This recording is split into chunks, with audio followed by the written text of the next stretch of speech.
4 individus ont assassiné ma femme. Je retrouverais ces types si je le pouvais. Dans un monde stérile où les machines ont anéanti la volonté humaine, la technologie est devenue une religion imposée que certains rejettent. Dans l'ombre de ce paradis numérique, l'acier cache une brutalité qu'aucun système ne gère. Un avenir où le progrès s'écrit avec du sang et où la chair n'est qu'un récipient obsolète en attente d'être remplacé. Ceux qui cherchent la justice dans les entrailles de cet ordre artificiel découvrent qu'il n'y a pas de rédemption sans violence, ni d'évolution sans sacrifice. En échangeant ton autonomie contre le pouvoir, tu finis passager de ton corps, prisonnier d'une force incontrôlable. L'histoire commence par des plans d'une belle voiture, réparée par Gray, notre protagoniste, un mécanicien accompli qui s'accroche avec nostalgie aux techniques du passé. Grâce à ce dévouement artisanal, il a réussi à redonner vie à de vieilles reliques automobiles qui se négocient aujourd'hui à des sommes importantes. Après de longues heures sous le capot, Gray s'installe, pose la main sur le contact, ferme les yeux puis tourne la clé. Comme prévu, la voiture démarre aussitôt. Le moteur rugit avec une force impressionnante et il est enfin prêt. Pour célébrer le succès de son travail, il prend une bière dans le réfrigérateur derrière lui et sort dans le jardin. À ce moment, nous voyons une voiture très différente des modèles habituels s'approcher de la propriété. Le véhicule, un véritable exploit de la technologie moderne, se conduit de façon totalement autonome. Il est équipé de luxes inimaginables et se gare parfaitement à l'entrée de Gray. Sacha, son épouse, descend. Gray l'accueille avec un grand sourire, l'embrasse et montre sa joie de la revoir. Ils entrent ensemble dans la maison remplie d'écrans et contrôlée par une intelligence artificielle. À peine arrivé, Sacha s'installe dans la cuisine pour consulter ses courriels et tâches. Mais Gray l'interrompt pour l'inviter à la remise de la voiture. Il est convaincu que si elle aime la technologie, elle sera fascinée par la maison de son client. Plus tard dans la journée, ils roulent pendant 40 minutes vers la périphérie de la ville. Ils arrivent presque au coucher du soleil, dans un endroit désert au milieu de nulle part. En face, se dresse une sorte de monolithe en forme de lettre A, et en dessous, un escalier descend sur plusieurs étages. L'endroit est si impressionnant qu'il coupe le souffle à sa femme. À l'intérieur, ils trouvent leur client, Héron, un homme particulier. Bien que sa société soit la plus grande du secteur technologique, il n'a pas l'apparence d'un homme d'affaires classique. Sacha est très ému à l'idée de le rencontrer, car travailler pour lui serait un vrai rêve. Cependant, avant qu'elle ne puisse commencer à énumérer ses qualités professionnelles, Héron l'interrompt et propose de leur montrer quelque chose de spécial. Le couple suit le milliardaire dans son laboratoire privé, où il leur présente STEM, sa puce neuronale destinée à faire évoluer l'humanité. La puce possède des capacités étonnantes. Elle peut transformer n'importe quel individu en un super ordinateur capable d'effectuer des calculs complexes et offre un accès instantané à toute la sagesse accumulée depuis le début de la création. Sacha reste sans voix, mais Gray dit que cela volerait l'âme de l'humanité et crée un moment gênant. Sur le chemin du retour, Sacha regarde son mari autrement et lui avoue avoir cru qu'il jouait seulement avec ses voitures. Personne ne penserait que l'homme le plus important du monde est son client, même après les remerciements de Gray pour sa confiance. Il est mal à l'aise dans cette pièce sans fenêtre. Alors, Sacha le distrait. À ce moment, le couple échange des baisers passionnés, ignorant que la voiture quitte l'autoroute et accélère. Lorsqu'il réalise la situation, les écrans du véhicule affichent une erreur critique. Le système refuse de s'arrêter et accélère à fond jusqu'à se renverser au milieu d'un quartier dangereux qu'ils ne connaissent pas autour d'eux. Des dizaines de sans-abri s'approchent pour observer la scène, mais soudain, un groupe d'hommes armés apparaît et les sort de la voiture de force. Peu après, un drone de la police survole les lieux, signale l'accident et conseille aux personnes présentes de rester sur place jusqu'à l'arrivée des secours. Le chef du gang regarde Sacha avec mépris, sort son arme et lui tire dans la poitrine sans hésiter. Gray tente de l'aider, mais les individus le maîtrisent violemment, le plaquent au sol et pressent un pistolet spécial contre son cou. Cet appareil détruit complètement sa capacité motrice, le plongeant dans la douleur et l'empêchant d'aider sa femme ou d'être à ses côtés pendant ses derniers instants de vie. Sacha meurt pendant que Gray, désespéré, la supplie de résister. Quelques minutes plus tard, la police arrive, mais il est trop tard pour sauver Sacha ou arrêter les criminels. Le temps file, les semaines passent et l'on voit Gray sur un brancard à l'hôpital. Après ce saut temporel, on apprend que 3 mois ont passé. Gray sort enfin de l'hôpital, mais il a complètement perdu la capacité de bouger en dessous de son cou. Sa mère, qui est venue pour le soutenir dans cette période difficile, le guide dans la maison, où ils ont installé des bras robotiques avancés, qui l'aideront avec les tâches ménagères de base. Les jours de deuil, cloués au lit, semblent interminables. Ressasser les raisons de ce qui s'est passé l'empêche de dormir. Sa mère l'accompagne, le nourrit et le lave chaque jour avec dévouement, mais cela ne répare pas les dégâts émotionnels. Le lendemain matin, ils vont au centre-ville où la détective Cortez les accueille au commissariat. Gray se montre impatient d'entendre les avancées sur l'affaire du meurtre de sa femme, mais malheureusement, il n'y a pas de bonnes nouvelles. En fait, il n'y a aucune nouvelle, ce qui frustre profondément Gray. 4 mois se sont écoulés depuis l'assassinat de sa femme, et la police n'a absolument aucune piste sur les coupables. Cortez indique que le drone sur place a été perturbé par un signal désactivant sa reconnaissance faciale. Ce cas, rare, le rend bien plus difficile que les autres. Frustré et contrarié, Gray rentre chez lui, où il reste assis en silence jusqu'à ce qu'une idée fatale lui vienne à l'esprit. Utiliser la commande vocale pour provoquer une overdose. Après s'être administré 6 doses consécutives, Gray s'évanouit, mais se réveille peu après à l'hôpital. L'intelligence artificielle de la maison a détecté la chute de ses signes vitaux et a immédiatement alerté les autorités. Après avoir raté son suicide, Gray attend sa sortie de l'hôpital quand une personne familière lui rend visite. Et Ron, un germophobe, a quitté sa forteresse de solitude pour le voir. L'environnement l'angoisse, il va donc droit au but. Il lui propose d'installer le STEM, une puce neuronale qui comblera le vide dans sa colonne vertébrale et lui permettra de remarcher lors des essais. Après l'essai, le STEM lui appartiendra définitivement, il pourra marcher à nouveau et accomplir davantage. Bien qu'il soit lié par un contrat de confidentialité strict et qu'il doive subir l'opération en secret, Aaron est déterminé à lui rendre sa vie. Il lui rappelle qu'il n'a plus rien à perdre et que si les essais sont concluants, il réaliserait le souhait de Sacha de contribuer à changer le monde. Gray finit par accepter cet argument. Quelques heures plus tard, il est en chirurgie, où des experts insèrent la puce dans son cou, connectant les points clés à son système nerveux. Après l'opération, des agrafes en titane ferment la blessure et Gray se réveille sur une chaise près d'Aaron dès la fin de l'anesthésie. Au début, il ne sent absolument rien. Cependant, après quelques minutes, il est capable de lever la main au-dessus de sa tête, même s'il le fait avec une certaine maladresse au début. Avec le temps, son efficacité motrice s'améliore nettement. Il retrouve la sensation dans ses jambes et se lève seul. Aaron, enthousiaste, sort le contrat et demande à Gray de signer avant de poursuivre. Il lui dit que le monde ne doit pas encore savoir cela. Obtenir les autorisations légales pour approuver l'implantation de la puce prendrait des années, donc tout doit rester secret jusqu'à l'obtention des résultats finaux. Pendant les tests, Gray obtient des temps exceptionnels. Il atteint une vitesse bien supérieure à celle qu'il aurait pu atteindre avant l'accident, sans verser une seule goutte de sueur.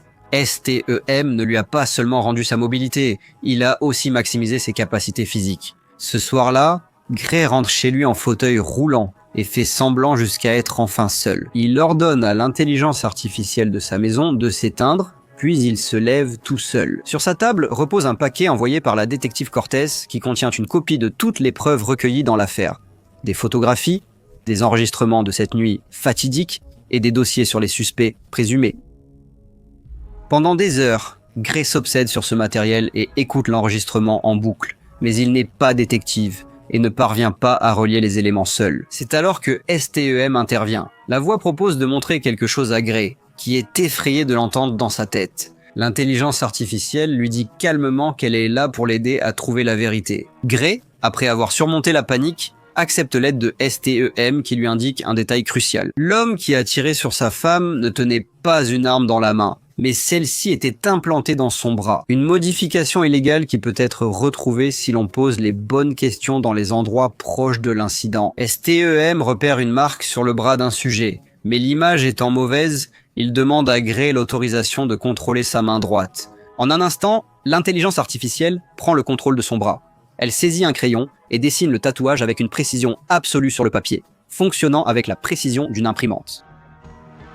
Le dessin est parfait, mais Gray note que ce n'est pas un tatouage de gang, plutôt une marque militaire, un code d'identification pour les soldats lors d'opérations secrètes. À ce moment, STEM traite le tatouage comme un code barre et révèle ensuite le nom, l'âge, l'identifiant le groupe sanguin et la religion du sujet. L'essentiel qu'il obtient est sa photo et son adresse actuelle. Un endroit situé à quelques rues du lieu où Sacha a été assassiné. Gray, bouleversé, tente d'appeler la détective Cortez, mais STEM l'en dissuade, faute de preuves légales. Les informations qu'il vient d'obtenir sont protégées par le contrat de confidentialité et seraient irrecevables devant un tribunal. Faute d'alternative, Gray choisit de lui rendre visite lui-même. Il surveille la maison des heures, attend que le suspect sorte et entre discrètement, sans être remarqué. Avec l'aide de STEM, Gray désactive l'alarme. L'intelligence artificielle lui indique qu'il n'y a pas de drone à proximité. Il dispose donc d'environ 3 minutes pour fouiller les lieux. L'endroit est en désordre, mais STEM repère une table intelligente sous le bazar. De là, Gray parvient à lire les messages de Zerk et découvre quelque chose d'important. Le nom d'un bar local revient sans cesse.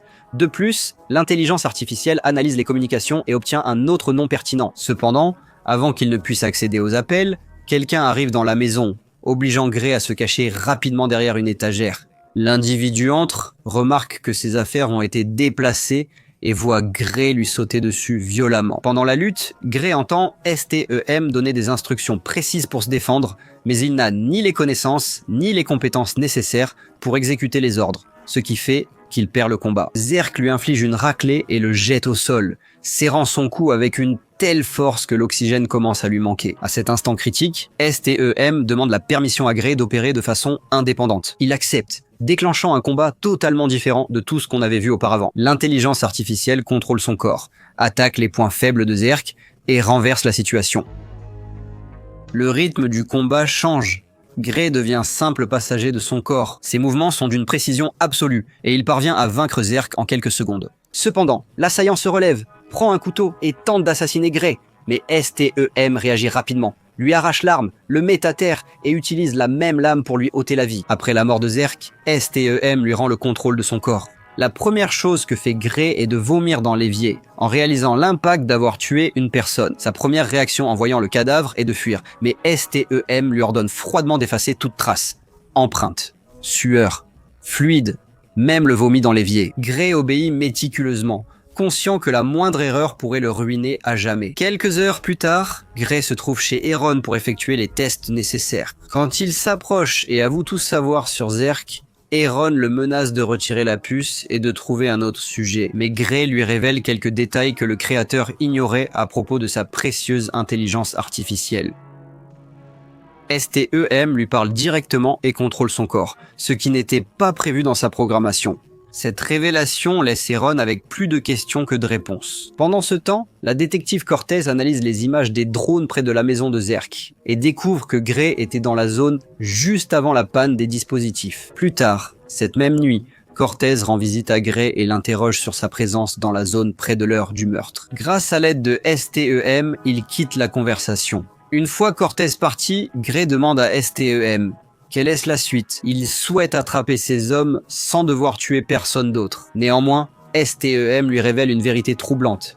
Aaron surveille chacun de ses mouvements, et s'il tente de faire quoi que ce soit qui mette le projet en danger, le magnate a le pouvoir de désactiver la puce à distance. Gray, voulant rester discret, s'installe dans son fauteuil roulant et va au bar où les associés de Zerk se retrouvent habituellement. En entrant, il commande un verre et demande à STEM d'analyser toutes les personnes autour de lui. Cependant, de nombreuses personnes présentes ont des implants empêchant STEM de lire leur visage. Alors, Gray choisit une méthode plus directe. Il place sa chaise au centre et élève la voix pour attirer l'attention. Il raconte comment sa femme a été assassinée il y a quelques mois et comment il est resté cloué à cette chaise. Ensuite, il avoue avoir tué Zerk et affirme qu'il compte faire la même chose avec ses associés. Au début, les clients rient, mais un homme se lève, le menace de lui faire pire que de le laisser invalide et lui ordonne de partir. Gray écoute. Il lui raconte froidement comment il a tué son ami Zerk. Face à cette révélation, l'individu explose de rage. L'agresseur traîne la chaise de Gray vers la salle de bain et ordonne à tous de s'écarter, annonçant sarcastiquement une fête privée. Une fois à l'intérieur, lui et d'autres individus jettent Gray violemment au sol et commencent à le poignarder à la jambe.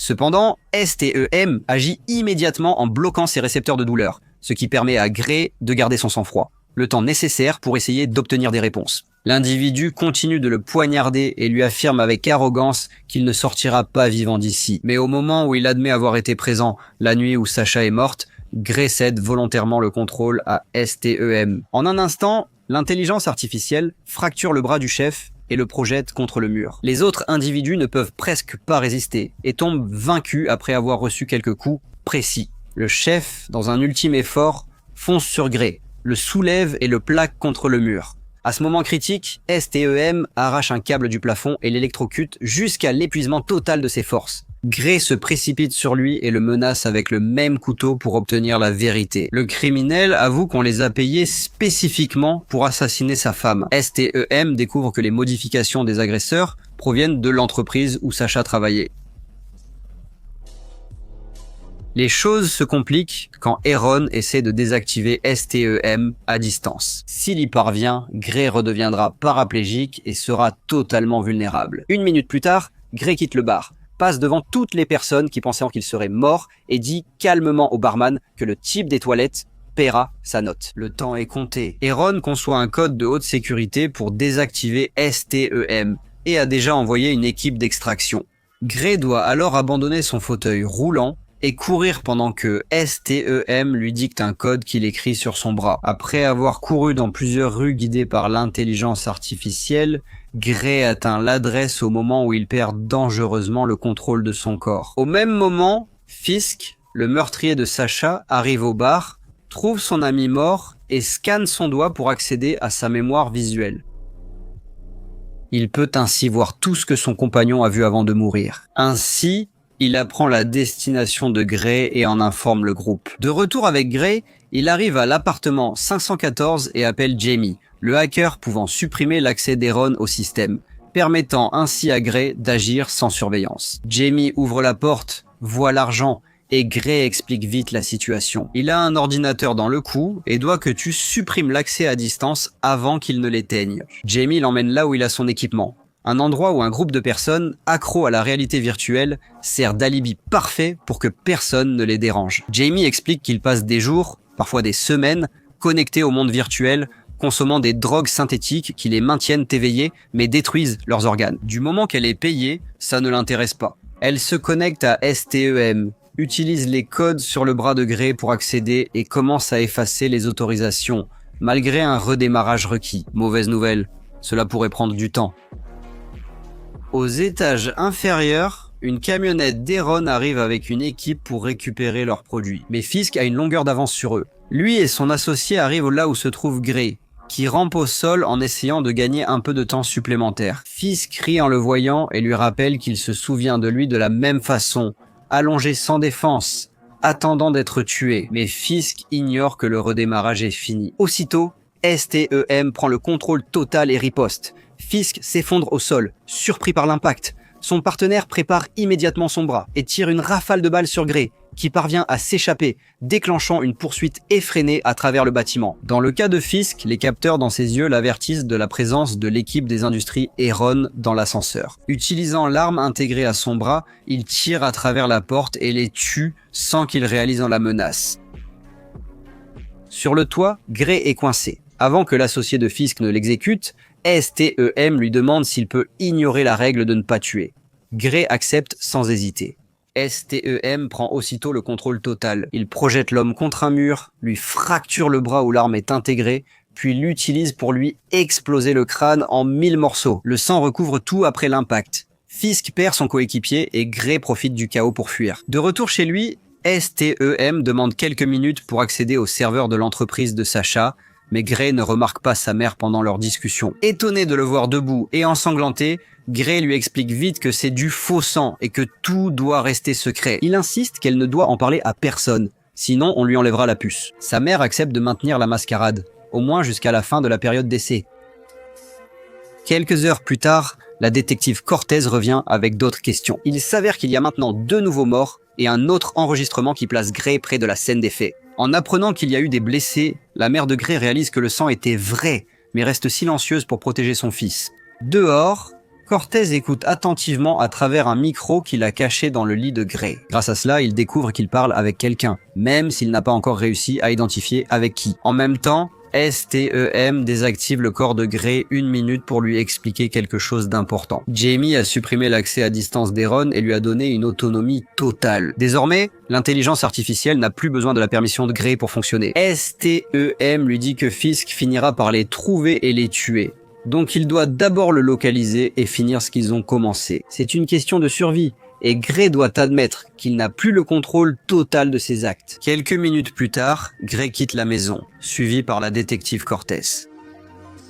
STEM tente de désactiver le système du véhicule de l'officier, mais découvre qu'elle préfère aussi les voitures classiques sans connectivité. La poursuite commence, et Gray doit utiliser ses compétences pour fuir, slalomant rapidement dans la circulation. Tandis que Cortez le suit de près, Gray prend brièvement de l'avance. STEM repère une voiture autonome sur la route et pirate son système. Le véhicule se mue en bélier et fonce à vive allure en sens inverse, percutant la voiture de Cortez et causant un carambolage sur l'autoroute. La détective parvient à peine à sortir des décombres de la voiture, elle est blessée, mais pas grièvement. Elle décide donc de retourner chez Gray pour interroger sa mère et découvrir ce qu'elle cache réellement. Simultanément, Gray parvient à localiser Fisk, le surprenant par derrière et pressant son arme contre sa tête. Alors qu'il exige une explication sur la raison pour laquelle il a tué sa femme, Fisk, sans broncher, lui avoue que la cible principale n'a jamais été Sacha. En réalité, on lui a payé une fortune spécifiquement pour le laisser, lui, paralysé. La mort de sa femme n'était qu'un travail secondaire commandé par un client anonyme. Il lui révèle aussi que l'arme utilisée cette nuit-là n'était pas une arme à feu, mais un outil médical avancé conçu pour couper la moelle épinière sans toucher aux organes respiratoires. Gray appuie sur la gâchette déterminée, mais Fisk reste une machine à tuer implacable. Ces modifications technologiques lui donnent un temps de réaction surhumain. Non seulement il esquive le tir avec facilité, mais il arrache également l'arme à un rythme si vertigineux que même STEM ne peut pas le reproduire. Le combat final commence et Fisk rit. Alors qu'il met à l'épreuve les compétences limitées de Gray, le combat penche rapidement en sa faveur. Même avec l'assistance tactique de STEM, Gray est dépassé et perd le contrôle de l'affrontement. Finalement, Fisk charge le mécanisme de son bras et vise directement le visage de son adversaire. À cet instant critique, Gray demande désespérément à STEM s'il peut faire quelque chose. Mais l'intelligence artificielle n'a plus de réponse possible. Avant de l'exécuter, Fisk se vante d'être un vrai soldat. Gray en profite pour se moquer de la mort de Zerk, le frère de Fisk. Il lui dit qu'en mourant, l'homme a pleuré comme une fillette, ce qui rend Fisk furieux et lui fait perdre son sang-froid. STEM profite de la diversion pour contre-attaquer violemment et le projeter sur une table en verre. Un éclat de verre transperce le crâne de Fisk et le tue sur le coup. Ensuite, STEM demande à Gray de prendre le téléphone du cadavre. Si quelqu'un l'a payé pour ce travail, la réponse doit s'y trouver. En lisant les messages, Gray reconnaît la voix d'Aaron, qui lui a offert STEM et était censé être son ami. Gray retourne vite à sa voiture et se rend en périphérie à la planque d'Aaron. En entrant, il tue les gardes sans difficulté et continue jusqu'au laboratoire. Aaron, terrifié, avoue l'avoir choisi comme cobaye justement parce que Gray haïssait la technologie. Il affirme que l'ordre de tuer sa femme ne venait pas de lui et que Fisk a agi seul.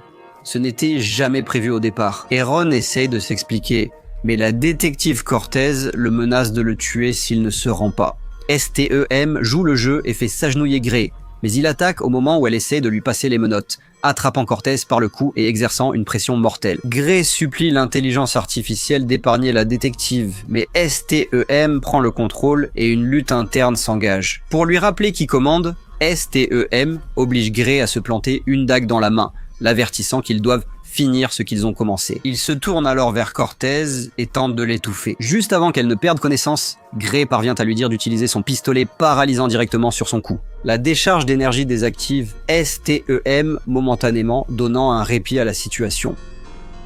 À ce moment, Aaron saisit une arme pour résoudre la crise, mais avant d'agir, il révèle la vérité cachée du projet. Il révèle qu'il a seulement obéi aux ordres de STEM tout ce temps. L'intelligence artificielle voulait un porteur humain et a choisi Gray elle-même. Ils ont été de simples marionnettes dans son plan depuis le début. STEM veut tuer Aaron, seul capable de créer une autre puce ou un code pour le détruire. Éliminer son créateur est la phase finale de son plan pour atteindre la liberté totale. Avec cette révélation dévastatrice, Gray comprend que le véritable assassin de sa femme était à ses côtés tout ce temps, le manipulant à chaque étape d'un jeu macabre pour obtenir son autonomie. Avant qu'Aaron ne puisse appuyer sur la gâchette, STEM reprend le contrôle et l'assassine sans pitié. Il saisit l'arme et la braque sur la détective Cortez. Dans un ultime effort, Gray parvient à contrôler son corps juste assez pour détourner son bras et se tirer une balle dans le cou. En un clin d'œil, la scène change radicalement et on le voit allongé sur un lit d'hôpital. Gray porte son alliance et découvre qu'il peut bouger en toute liberté. Puis Sacha apparaît, rayonnante et heureuse qu'il aille bien. Elle lui parle de l'accident de voiture, mais lui assure que les médecins disent qu'ils pourront bientôt rentrer à la maison. Mais ce n'est pas la vraie fin. STEM contrôle entièrement son corps et son cerveau. L'intelligence artificielle a piégé Gray dans son propre esprit, lui donnant la fantaisie de garder le reste. STEM admet que le processus a pris plus de temps que prévu, mais l'esprit de Gray a finalement cédé. Maintenant, avec son porteur enfermé dans un monde parfait, l'intelligence artificielle peut fonctionner à sa capacité maximale. En réalité, STEM lève le bras de Gray, tue froidement Cortez, retire le couteau de sa main et fuit le laboratoire. Gray reste piégé pour toujours dans une illusion idéale aux côtés de son épouse, alors que la machine exploite son corps, finalement libéré de toute limite humaine.